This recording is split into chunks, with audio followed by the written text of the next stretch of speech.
It's time for another All-Stars video on this channel. Well, this time it's about Survivor, not total drama. I've not talked a lot about Survivor on this channel, but it is one of my favorite shows of all time, and I've seen every season of it. Well, except the current one that's airing right now, but nonetheless, when it comes to Survivor, I know my stuff pretty well. I know my thoughts on every season, but there was one season in particular that I was actually unsure of when it came to my own opinion. Survivor All-Stars was that season. It was one of the first seasons I ever watched when I first got into Survivor, and I still remember watching it in terrible quality on YouTube and being spoiled on like every winner before that season, besides the ones that I already knew, but that was like over a decade ago. I've seen the season once more with a friend after that, but because I watched it casually with a friend, I wasn't paying all that much attention and therefore further forgot any clear thoughts on it. It was a couple months ago when I decided I wanted to rewatch All-Stars one more time because I wanted to know what I actually thought. Do I think it's good? Do I think it sucks? I watched this season with another friend, but this time when I was watching, I was locked in. I tried to take in everything that happened so I could really get into it, and well, I can say with full certainty, I think Survivor All-Stars is a great season.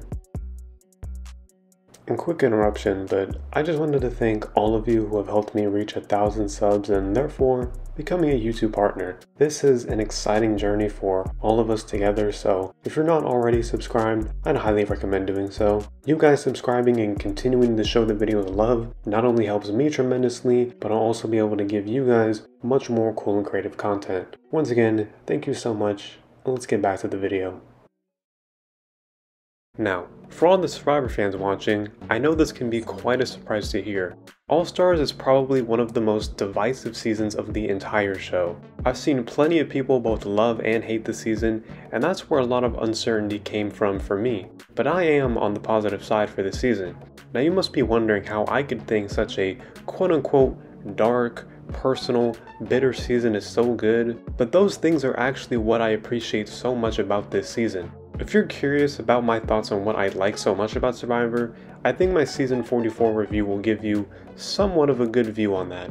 I'm definitely an old school Survivor connoisseur. I prefer Survivor being purely about the people, their emotions, their personalities clashing, the adventure itself, and everything else in between. So, a lot of the stuff in All-Stars is up my alley. Of course, there are some downsides to All-Stars and I'll get into those, but I want to really get into the exact reasons I think All-Stars is actually good.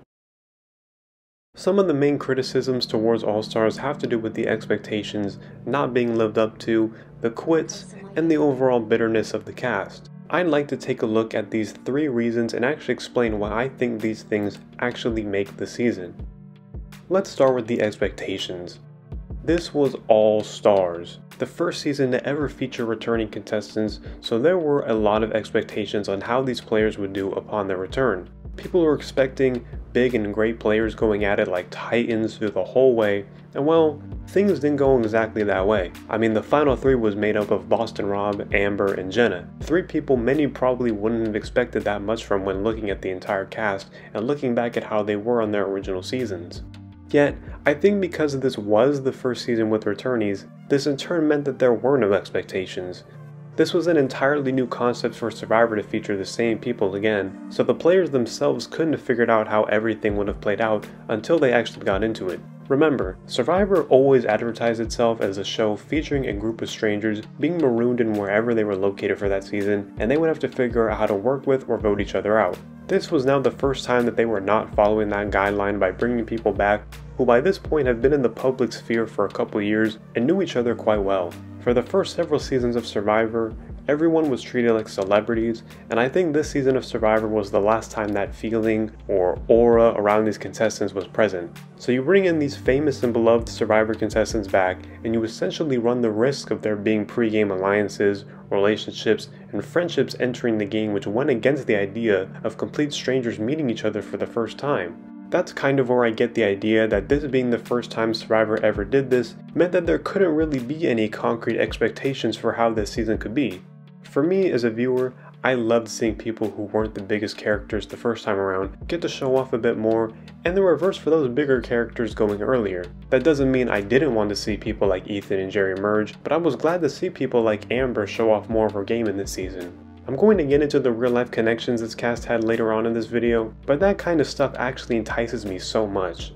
It's no secret that pregame alliances exist, and while it may go against what Survivor prides itself as, they exist for every returning season, and it's actually pretty fascinating to me to see how successful or not successful they can be. And with this particular season, the biggest one ended up not being too successful, but I'll get into all that fun stuff in a bit. Now, I do understand why a season entitled All-Stars could bring on some big expectations, but I also think for specifically Survivor, it is important to look beyond just the tagline for a season and understand what the show is, who the cast is, and realize there really can't be any expectations for how this could go. After all, the cast had no expectations themselves because this was the first returning season, and they're finding out for themselves what it was going to be like as they navigated around people they already know. Now, onto the quits. I think Survivor fans are some of the most entitled people ever. I mean, Survivor fans believe that quitting is a sin and that anyone who does such a thing should be the subject of rabid online hatred because they took a spot that could have gone to someone else. Newsflash, they didn't take anybody's spot. You guys who put out these type of complaints and statements aren't going to be cast because you aren't good enough, while these people are. And plus, why should we shame people for quitting when pretty much everyone who has quit Survivor has had very valid reasons for doing so? I will personally never shame anybody who quits Survivor, and I think it's extremely stupid that so many people do. You're telling me that you've never quit anything in your life. I've quit things in my life, so should I be ashamed for doing so? No, and neither should Survivor contestants, including the two from this season, Jenna and Sue. Both had very valid reasons for quitting, and I actually think these events were incredibly raw and emotional. Jenna had every right to leave, and sure, you can criticize her for going out there, but she thought she could do it and she realized she couldn't, and that is completely fine. I'm just glad she was able to make it back and be there before her mom passed away. I also think that the entire episode featuring Jenna's quit is one of the best episodes of the season, and maybe the best one. I will say though, I do think Jeff's questioning of Jenna and everyone on the cast was a bit in poor taste, and I think Boston Rob said it best. Well, I don't think it's right to even question her motives. We don't know what she's thinking or how she's feeling. I'm not one to get emotional, and I know inside right now I feel butterflies. So I say we just support her decision and go from here. Although we may admit that there is accountability in this situation, that we're all going to have to account for her actions, it's not a question of blame, and it's not a question of guilt. It's just a question of she did what probably all of us would have done given her situation, and now we're prepared to just walk on and take it from there. I do get why Jeff did it though, and there was this really emotional conversation that glued me to the screen, and now we'll get into Sue's quit. It goes without saying that what Richard Hatch did was absolutely terrible, and it's a real shame that he's doubled down since then because he seriously traumatized a person. I'm not going to romanticize Sue's quit or try to make it seem like some grand, amazing moment because it was a very serious issue that wasn't there for entertainment. Although, I do appreciate anyone who chews out Jeff. But nonetheless, Sue had every reason to quit the game at that point, and I do wish they didn't make the entire episode lead up to her quit, and instead just address it at the beginning, and then move on to Colby's elimination. But nonetheless, my main point here is that quitters shouldn't be a reason for thinking this or any season of Survivor sucks, and instead, we should just be empathizing with these people. Maybe the biggest part of why this season gets a bad reputation, this season being a quote-unquote dark season, the bitterness of the cast, and probably specifically the bitter jury. As this was the first season with returning players, there were a lot of different personal relationships entering this season. Lex and Rob's friendship is probably the biggest example of this, but there's other examples too that I'll get into in a second. Naturally, with real-life relationships entering the game, there's going to be personal feelings involved. It's never brought up on screen, but I have to imagine that Ethan and Jenna Lewis being exes played a part in their passive annoyance for each other in the early portion of this season. Jenna, your mouth just keeps going and going and going. You better be careful, because it might bite you in that big old butt of yours. But what's so bad about personal feelings being involved in Survivor? I know if I ever played Survivor, with friends or no friends, I'd be very bitter if I got voted out. I know so many Survivor fans hate when people are bitter and that they just need to get on with the game, but in the case of All-Stars, that just can't exist. Also, I think bitter juries are great. And yes, I'm serious when I say that. I also recognize that with bitter juries, you aren't going to get your favorable outcome every time, but that's just the consequence of it, and I can live with that. But I also just think the notion of a bitter jury is when the fans are upset that their favorite alpha dude didn't win, but that's another topic for another day. The jury this season in particular was absolutely bitter, but this is what made the season, and specifically the merge, so compelling. Lex, who just betrayed his friends in Ethan and Jerry, got a taste of it himself at the hands of Boston Rob and Amber, and that set up the rest of the game into the direction it went into. Remember, Lex, Kathy, Big Tom, and Boston Rob had a pregame alliance going into All-Stars, and it seemed as though everything was set up for them to continue on, and then Rob dropped that bombshell on Lex and Kathy that it wasn't going to happen. He was sticking with his newfound girlfriend in Amber and the rest of the Saboga tribe, leaving his real friends and allies in the dust. Lex and Kathy had every right to be as heartbroken and as furious as they were by what Rob's decision was, and it wasn't just Rob either. Amber also made Kathy quite comfortable when they were together after the tribe swap, and Kathy took this to heart, and in the end, she voted for Rob, not Amber. This big betrayal then led to people in Rob and Amber's alliance such as Alicia and Big Tom being bitter for being lied to by them, and this also made for compelling TV in the home stretch of the show involving Rupert and Jenna, and this part of the season still being entertaining can be rare to accomplish at times. This all then led to one of the best final tribal councils in history in my opinion. A completely scathing analysis of Boston Rob and Amber's gameplay from the entire jury that brought out some of the best jury speeches in history. Seriously, go back and watch this entire final tribal council if you can, because this is the stuff that Survivor will never ever replicate. The raw emotions are seeping through the screen as you watch on when Lex, Alicia, Kathy, and Big Tom are giving their speeches and asking their questions to the finalists. That's exactly what I love about Survivor, the personal connections and emotions from everyone. I don't want to see everyone being like robots and having to keep their emotions to themselves. We're all humans and we all feel things, and I think it's one of the most relatable things about old school Survivor specifically that makes it so compelling to watch as a viewer. Are there dark moments in the season? Sure. As I said before, the stuff that happened with Sue was terrible, and I guess the constant raining weather also gave a more miserable tone to the season overall. And yeah, there's a lot of heartbreak, betrayal, and anger in the season,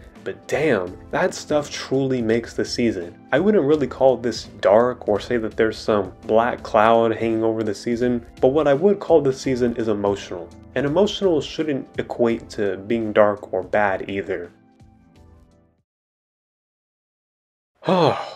That was a lot. And I haven't even gotten to so many other things about All-Stars that I was fascinated with as I watched. The different individual journeys or journeys in pairs during the season are so fun to follow along as well, especially if you take their former seasons into consideration as well. Ethan going from likable good winner to a complete flop at everything he tries because he's under the pressure of being targeted as a winner as well as being constantly overlooked as a main guy around camping and challenges, and it's a very interesting journey seeing him constantly play from the bottom and become more frustrated until he's betrayed by his good friend in Lex. Colby and Jerry's tense and vengeful relationship is fun when you pay closer attention to their small amounts of interaction this season, as well as their confessionals about the other. Jerry getting revenge and being blamed about it in her voting confessional is just so good. Is this a revenge vote? Hell yeah. Oh, and plus, Colby going from Captain America to a crumbling dictator is an insane season-to-season journey, and this doesn't even take into consideration what he became on Heroes vs. Villains. Lex's journey of fully embracing the backstabbing nature of the season to then receiving the biggest betrayal of the season is pretty glorious as well. Kathy being an emotional wreck after the merge, all the way to her jury speech where she takes on the role as a disappointed mother scolding her children in Amber and Boston Rob. Jenna continuing on as an annoying nuisance everyone hates being around, but does align with everyone because it's good for their games. Sheann's short but wonderfully entertaining underdog journey as she finds herself alone at the merge once Lex and Kathy leave, and she rubs her immunity win in everyone's faces. And of course, Rob and Amber. I've mentioned them a few times, but I just want to say, I love their journey throughout the whole season. It's actually quite cute and hilarious at the same time, with plenty of sweet and kind of weird confessionals from the two as their relationship develops, just from an alliance to flirty buddies to a full-blown romantic relationship. I do wish Amber got a lot more credit in the edit because she definitely had a much better social game than Rob, who burned a lot of bridges, and she was definitely the one who helped calm down Rob a lot. Rob this whole season is basically screaming for the title of the alpha of the season, and it's hilarious, but also sweet when Amber is right there to humble him at times and keep him on track. Rob just eats up so much of the screen time this season, and while he's way more entertaining this season than I remembered him being, I do wish Amber could have got a bit more because with the lack of a huge edit, people seem to think that she's an undeserving winner, and this was later solidified in Winners at War, which just pisses me off because Amber is absolutely a deserving winner. Oh, and plus, during the reading of the votes, you can just see the disappointment on Jeff's face as he sees the last vote is for Amber and not Rob. Jeff's extreme love for Rob is almost too present this season, and it was especially egregious when he made Amber get in the backseat of Rob's new truck while he sat in the front with Rob. Dude, let my man drive with his girl in the passenger seat, man. Anyways, needless to say, their journey is a fun one to follow as they continue betraying ally after ally, and in the end, they were able to endure everything the jury threw at them. And plus, they both won. I mean, they got the $1 million, they won 2 cars, and they got a marriage after all this. Oh, and a special quick shout out to the creativity of challenges this season that is sorely missed in the show. They had to build a shelter for a judge, which led to the immaculate underground shelter built by Rupert. They had to build their own rafts for a challenge. They had the fun matchmaking challenge that allowed them to interact, and this right here was one of my favorite moments of the season. Mariano, you're up first. Pretty boy. Who's pretty boy? Wow, he looked right at me. Must be Zahn. Ethan. You got a rock in I there? think you got a couple up here, don't you? Oh, snap. I'm sorry, my friend, I don't. No match, Richard Hatt. There was also the weaponry and target challenge, a crossword challenge, and one of my favorite challenges of all time, the one where they answer questions about each other and eliminate each other at the same time. That one is a classic. Okay, now I think I'm done. Oh, man. I know I've already said so much about this season, but it feels like I could say so much more. There's so many other little things I love about this season that I could mention, but I try to hit all the important points, and I think I did that. I could go on and on about my newfound love for Survivor All-Stars, but I think you get the point. It's a very controversial and divisive season, and it has its reasons for that, but man, to me, this is what I love so much about Survivor. It's why I got into the show and why I somehow stuck around until now. I'm not saying this is my favorite season of all time. In fact, it's not even close to that. But I do have a new love and appreciation for it that I think a lot of people are missing out on. But I also understand if you don't like the season. At the end of the day, we're all humans and we all have our own opinions. But right here is my opinion on Survivor All-Stars. I love it. If you made it to this point, thank you for sticking through this entire video. I know there was a lot, but I really wanted to make this video to get more reality TV content on the channel because there's just not enough of it, and reality TV is personally my favorite thing to watch, so hopefully more content about other shows, topics, or seasons will be out. Once again, thank you for watching. Comment down below what else you'd like to see me make videos on, like the video, subscribe for more videos, and yeah, thank you for watching.